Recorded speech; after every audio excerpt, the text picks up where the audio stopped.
It was a chilly night in early March. This happened a couple years ago now. I had just gotten home from work. I was working late that night, so it was close to midnight by the time I walked through the door. I was beyond exhausted. I wanted nothing more than to crack open a freezing cold beer and throw my feet up on the couch, so that's exactly what I did. Alcohol always tastes better after a hard day's work.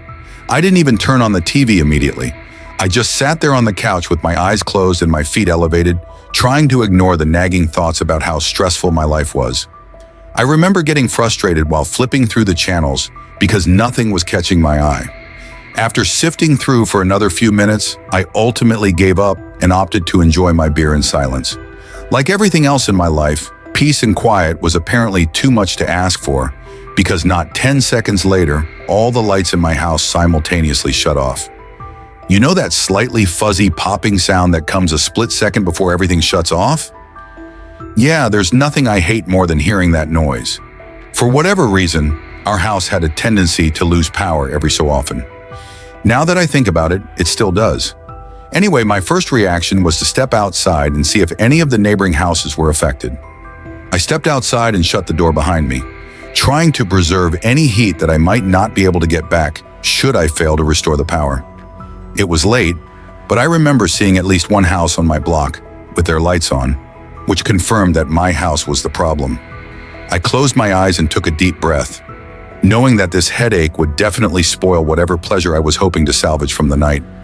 I turned back to go inside, but when I turned the handle on the front door, it wouldn't budge. I froze, confused at first. I tried the handle a few more times, but it was definitely locked. What the hell was going on? I banged on the door and called my wife's name, thinking maybe she had woken up without me realizing. There was no answer. I tried to peer through the glass, but it was still pitch black in there. I ran around to the back. That door was locked too. I started panicking. My wife had a tendency to leave doors unlocked, so it was weird that the back door would be locked in the first place. I ran around to the side of the house to check the breaker and froze in my tracks.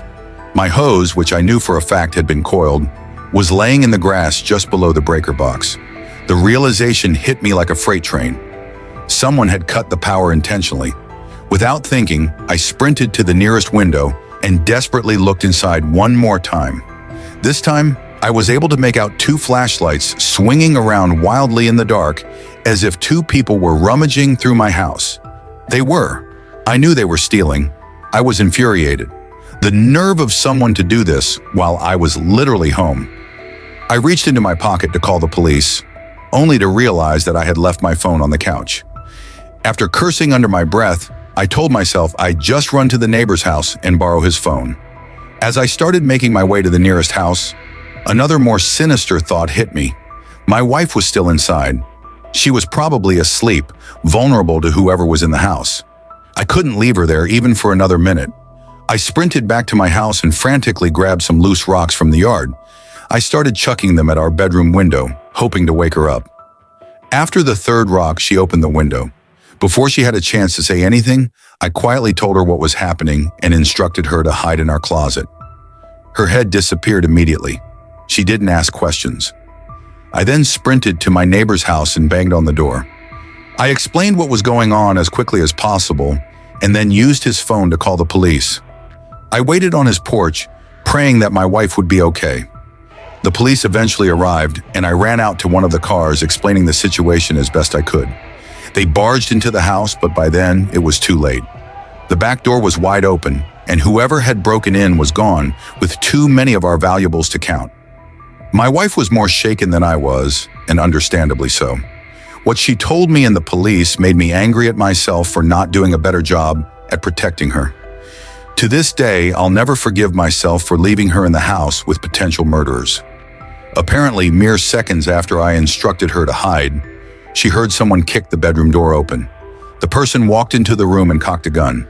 He stood there motionlessly for a few seconds, clearly listening for anyone in the room. She said she had never been more terrified in her entire life. I believe the intruders heard me throwing the rocks at the window.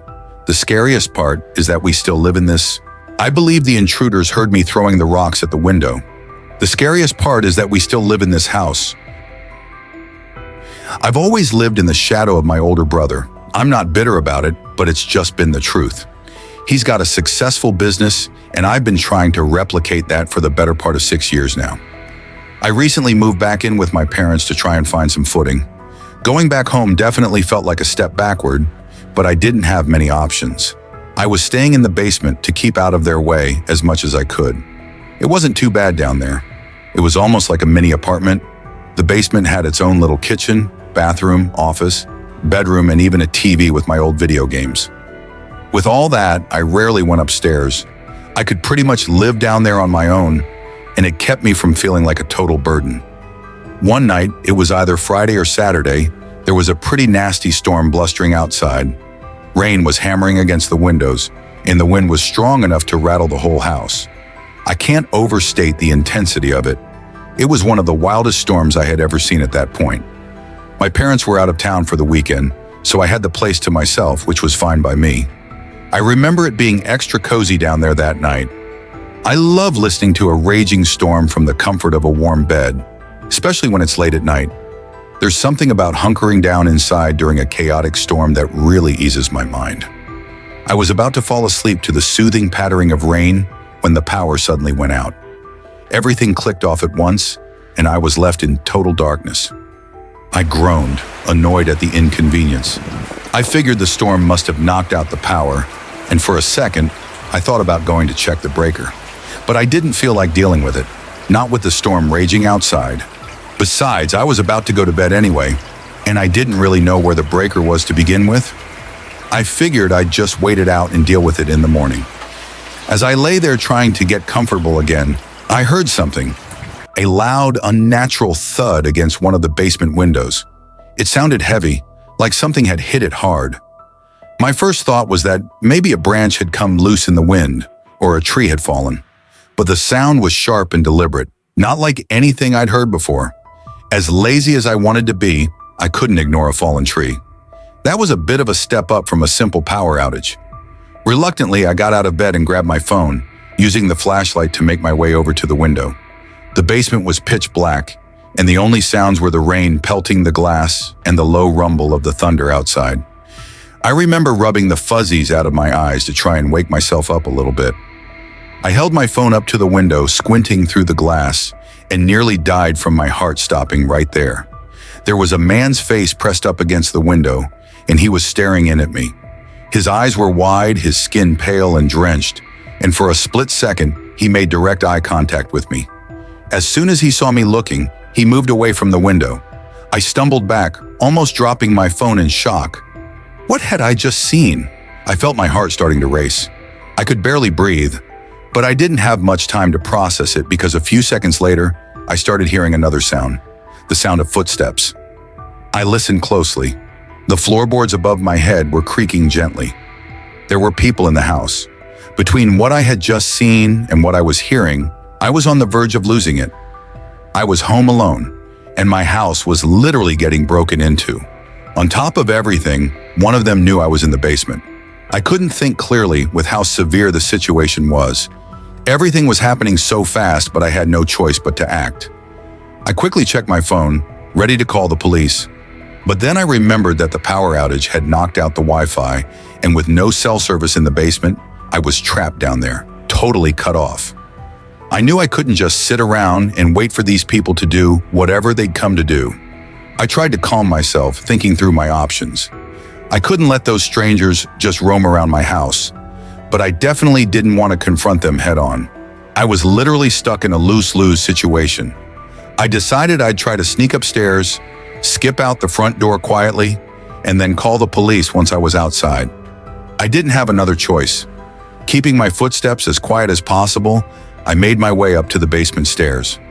I still remember the pure fear of that moment. You never know how your body's going to react to something traumatic until it happens. When I reached the top, I peered around the stairwell. My heart sank because I saw 3 figures with flashlights moving around my pitch-black house. I watched them for a few seconds, literally petrified. One of their flashlights panned across their body just long enough for me to make out what one of them was carrying. It was a gun. I froze. Every muscle in my body was tense. I didn't move. I just watched as they murmured to each other in low voices. That's when I heard one of them say something that escalated the situation even further, if that was even possible. In a calm, almost casual voice, one of them said, "Alex is in the basement. Go find him." I can't describe the terror I was feeling. How the run did he know my name? I backed down the stairs as quietly as I could, trying to keep my breathing steady, but inside I was losing my entirely. I knew I didn't have much time. They were coming for me, and I had no idea what was going to happen once they found me. I looked around frantically, considering potential hiding spots. There wasn't time. I needed to get the hell out of there in the next minute, or I was going to die. The only possible way out was through one of the basement windows, but they were all sealed from the inside. I had no other choice. I grabbed a nearby stool, climbed up one of the window wells, and smashed the glass with my elbow. Shards of glass flew everywhere, but I didn't care. I scrambled through the broken window, pulling myself out into the rain. I felt the cuts all over my body, but I didn't have time to register the pain with the adrenaline and fear coursing through my veins. The downpour soaked me instantly, and I ran through the mud trying not to slip. Once I was a safe distance from the house, I finally got a signal and called the police. I remember my hands shaking so hard I could barely hold the phone. By the time the police searched the house, whoever had been in there was long gone. So much stuff had been stolen, I'm not even going to bother listing everything that was taken. The power outage had been intentional. No surprise there. My parents were livid and threatened to kick me out of the house.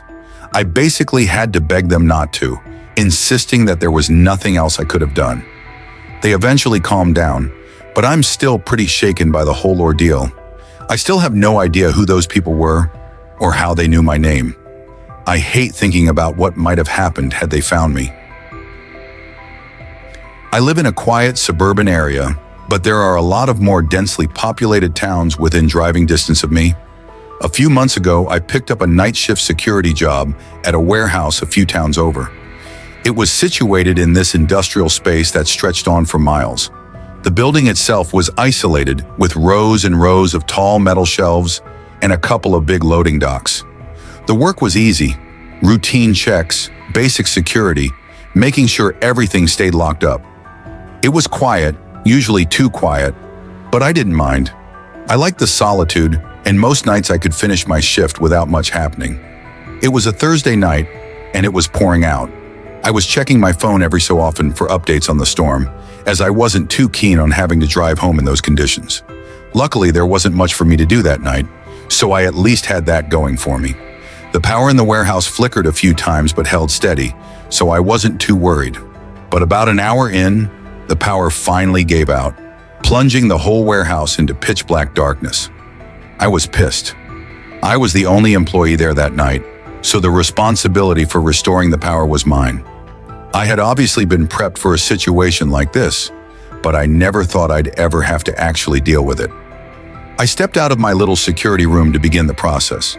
They had instructed me to unplug some of the massive machines before checking the breakers, so that's what I went to do. My flashlight was the only source of light in the whole place. It was honestly creepy as hell. The silence felt thicker in the dark, and every creak of the building seemed louder without the hum of the lights. My footsteps echoed like 100 times louder too, which was definitely an odd feeling. As I was patrolling one of the aisles, I heard a loud metallic clattering echoing from somewhere deeper in the warehouse. It startled me, but I brushed it off as the storm rattling the roof or the metal shutters. Still, I decided to check it out, aisle by aisle. At that moment, every instinct told me to run in the opposite direction and call the police. But I couldn't. Not yet. If anyone was poking around, it was my responsibility to investigate. That was literally my job. Curiosity got the better of me, and I decided to follow the trail. I kept my flashlight low, not wanting to make it obvious where I was. As I got closer, I started hearing faint whispers. They were just barely audible, like two people having a conversation far off in the distance. I couldn't make out the words, but the tone sounded tense, almost urgent. I clicked off my flashlight and held my breath, trying to stay silent. Gripping my taser, I crept closer to the source of the whispering. When I turned the corner, I raised my flashlight, ready to confront whoever was there. but there was no one. The whispering had also stopped, which was pure insanity. They had been right in front of me. How could they have disappeared so quickly? The whole situation had me rattled. I decided I wasn't getting paid enough for this. My new plan was to make a beeline for the circuit room, get the power back on, and forget about the rest of my tasks. I reached the circuit room and started fumbling with the breakers in the dark. As I worked, I heard something scrape across the floor nearby. Swinging my flashlight around, I spotted the edge of a metal tool lying just a few feet away.